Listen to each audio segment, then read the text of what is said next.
A small plane, 2 men, and a mission which was not only deadly but seems impossible today. The Las Vegas hotel owner's strange dream was to keep the airplane in the air for not hours, not days, but months without touching the ground. It was not just a matter of fuel here. This story is about lack of sleep, the December cold, and maintaining a delicate balance between life and death. But the question is, were these 2 pilots really able to break this seemingly impossible record? Or did their plane disappear forever, somewhere in the blue sky? A strange incident happened in history which is lost in books today. Once again, in 1956, a man named Varun Bell opened a hotel in Las Vegas, which was much different from the other big casinos and hotels of the city because simple rural people used to come here. This hotel named Hacienda was so expensive, there was no such idea, and this was the reason why common people liked to go there. But because the profit was very less, Varun Bailey kept thinking of new ideas to make his hotel famous. One day, an army pilot friend named Bob Timm suggested him that if a world record is broken, then it can make Hacienda very famous.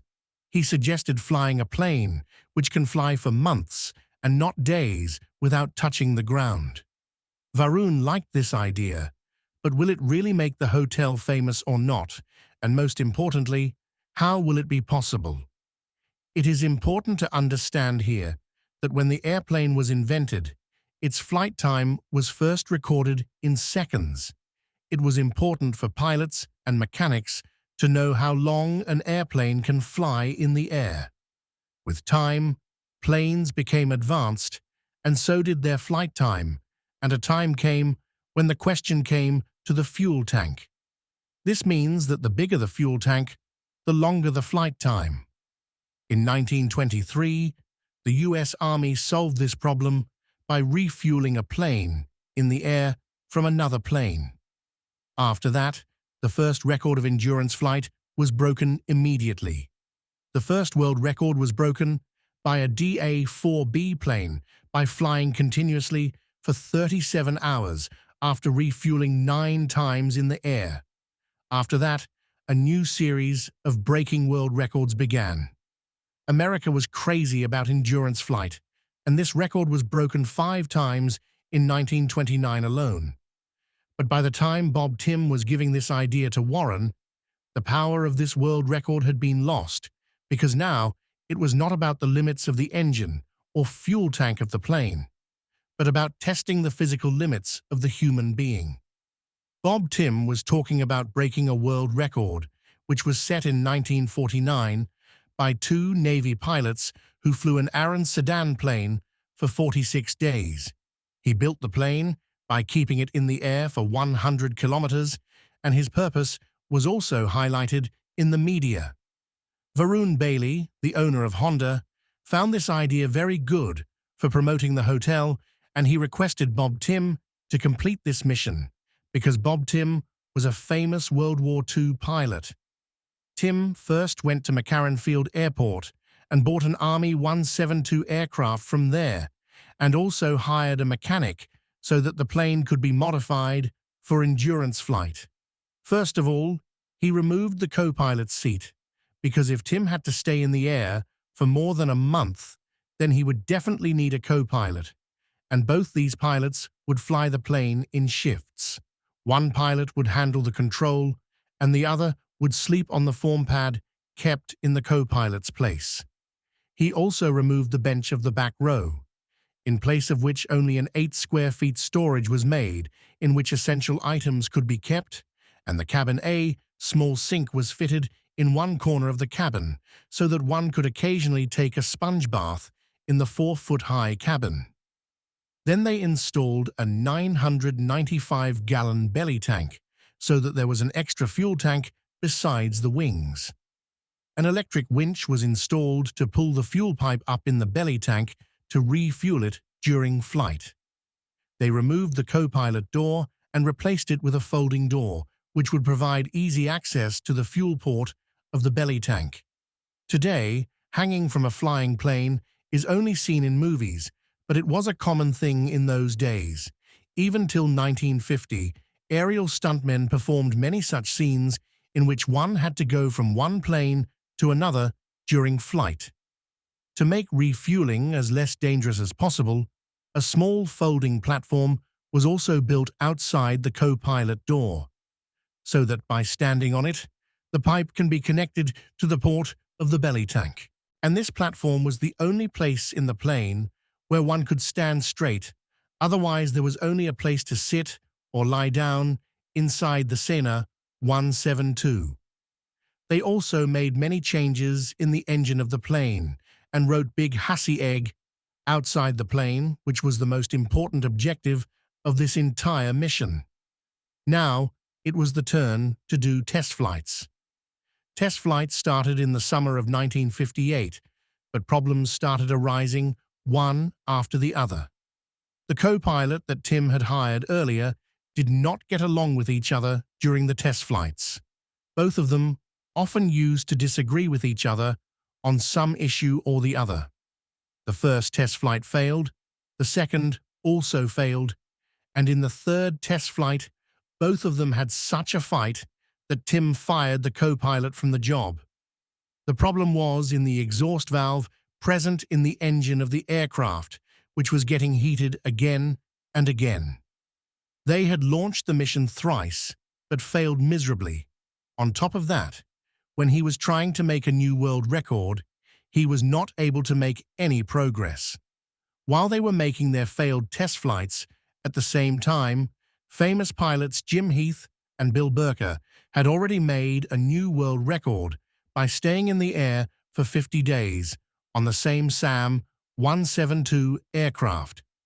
By December, Timm solved all the issues of the aircraft, and finally, on 4th December 1958, officials of International Federation of Automobile FIA were also present there, who were monitoring the mission. To avoid the accusation of fraud, Timm and his new co-pilot John Cook took off and came back to the runway so that a chase car could paint a special white paint on the tires of the plane. If they tried to land secretly, this white paint would come off and the world record would not count. After 12 hours, when the time for refueling came for the first time, both of them came on a predetermined road where a refueling truck was already present. As soon as the plane came in line with the road, the driver pressed the accelerator fully. At this time, the plane had to fly at its minimum speed, which was 100 kilometers per hour, because the truck could not go faster than this. When the Hesse was just 20 feet above the truck and both were aligned, the co-pilot took out the winch and threw it down.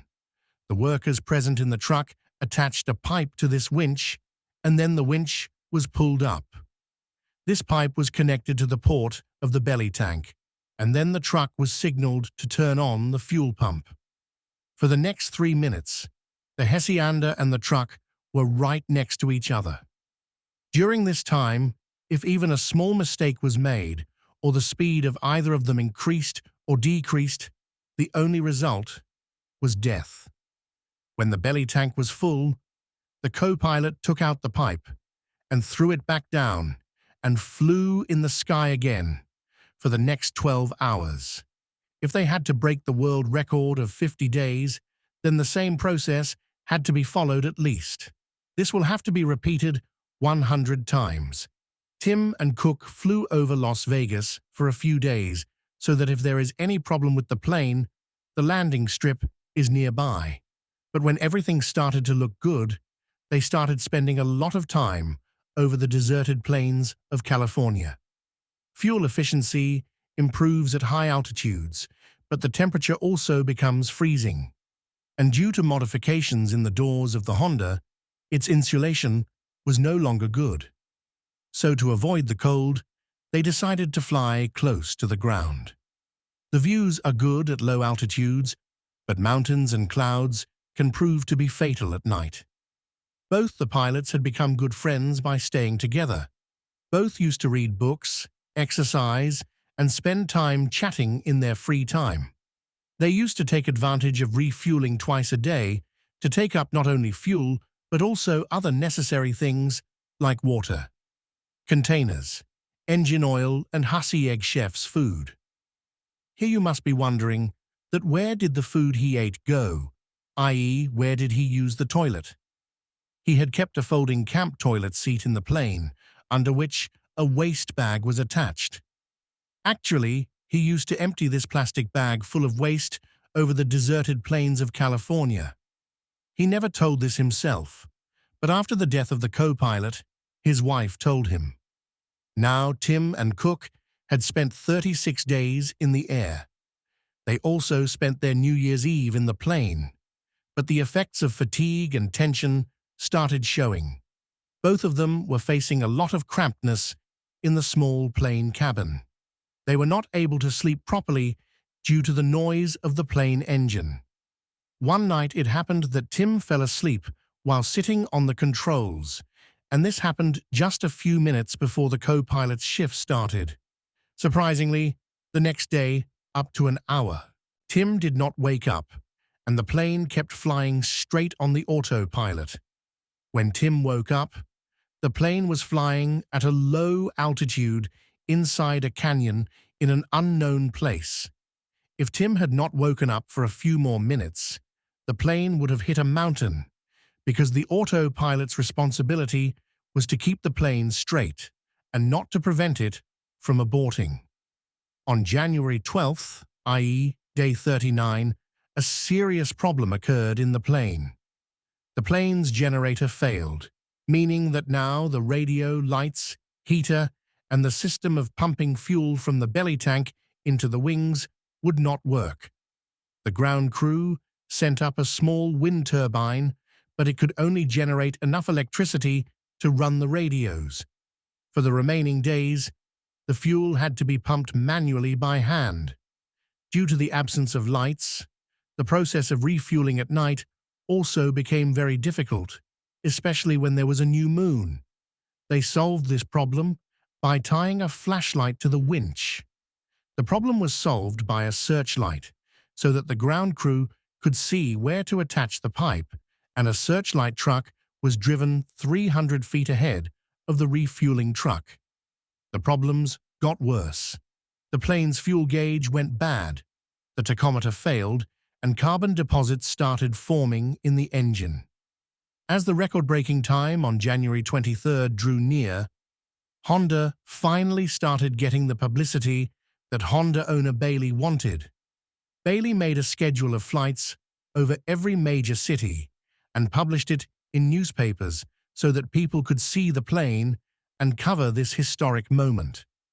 Once he sent a separate plane full of photographers who flew with Honda and took some memorable pictures. To make this moment even better, co-pilot Cook even got out of the plane and pretended to clean the windscreen. This picture was published, and the whole country started paying attention to this historic flight. On 23rd January at 3:52 p.m., the Honda broke the record of 50 days. But after all the hard work and difficulties they had faced to break this record, Timm and Cook decided that they will not land for now. They wanted to fly as long as possible, and thus they spent 14 more days in the air. Eventually, the plane was not capable of flying anymore. On 7th February 1959, after being in the air for 64 days, 22 hours, 19 minutes, and 5 seconds, they finally asked for landing permission from the control tower of McCarran Field and landed the plane. At the time of landing, the press was gathered, and people from all over the country had come to the airport to see this historic moment. This included supporters, record officials, journalists, Timm's wife and children, and the entire family of the Honda Hotel staff. The condition of Timm and Cook was so bad that they were not even able to get off the plane on their own. Officials also confirmed that the white tire paint was completely intact, which means the plane really remained in the air for 64 days without landing. In 2015, FAI officially stopped piloted endurance records because the risk of loss of life was increasing, which means this world record of Tim and Cook will remain unbreakable forever. The Cessna 172, in which this world record was set, is still hanging in the baggage claim area of Terminal 1 of McCarran International Airport. It is still telling its story to people. I hope you will like, comment, and share this video and subscribe my channel. Thanks a lot. Thank you very much for your loving comments. See you in the next amazing episode.